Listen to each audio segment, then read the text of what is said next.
चलिए बच्चों शुरू करते हैं अपना नया derivation resistance for series circuit. किसी सर्किट में ये एक एग्जांपल है यहाँ पर। किसी सर्किट में जो करंट है वो सीरीज में फ्लो कर रहा है, एक सीरीज में फ्लो कर रहा है, यानी कि वो इधर उधर डिवाइड नहीं हो रहा है।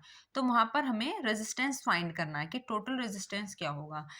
ठीक है, जिस तरीके से हम पैरेलल वाला क्वेश्चन करते हैं, रेजिस्टेंस फॉर पैरेलल सर्किट, इसी तरीके से हम सीरीज का सॉल्व करेंगे। तो सबसे पहले हमें आना चाहिए ओम्स लॉ। ओम्स लॉ क्या कहता है, चलिए बताइए बच्चों।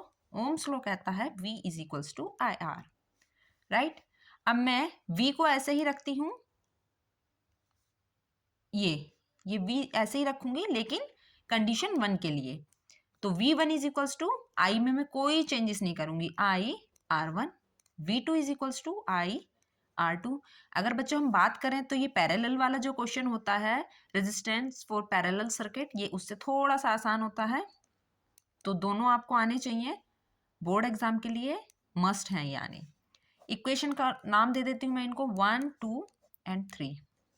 तो इसको हम क्या बोलते हैं, इसको हम टोटल वोल्टेज बोलते हैं ना। ठीक है, चलो लिख लेते हैं।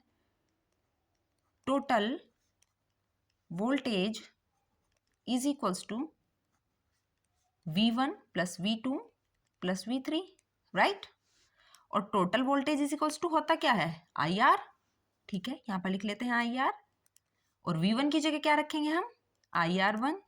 सेम हम V2 की तरह रख देंगे IR2, और ऐसे ही V3 के लिए IR3।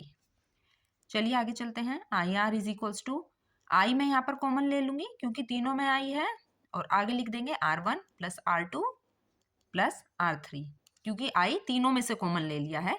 जो डिजिट या फिर जो भी अल्फाबेट या फिर कोई भी ऐसी चीज जो तीनों में है या फिर कुछ भी हमारे पास होता है वो कॉमन होता है सब में एक जैसा, तो हम उसको बाहर निकाल सकते हैं। तो हमने यहाँ से आई को बाहर निकाल लिया। अब एक आई यहाँ है, एक आई यहाँ है, तो ये क्या बचा, R is equals to R1 plus R2 plus R3। तो यही हमारा सीरीज का फॉर्मूला है। बच्चों डायग्राम पर जरूर ध्यान दीजिएगा, बिना डायग्राम के आप डेरिवेशन नहीं कर पाएंगे। और जो याद रखने की बात है वो ये है कि इस फॉर्मूले पर आपको बोर्ड एग्जाम में क्वेश्चन आते हैं। अगर मेरा पढ़ाया हुआ आप बच्चों को समझ में आ रहा है और मेरी वीडियोस को आप पसंद कर रहे हैं और चाहते हैं कि मैं इस तरह की ही वीडियोस आपके बोर्ड एग्जाम के आसपास डालती रहूं, तो प्लीज़ मेरा चैनल सब्सक्राइब करना मत भूलिएगा।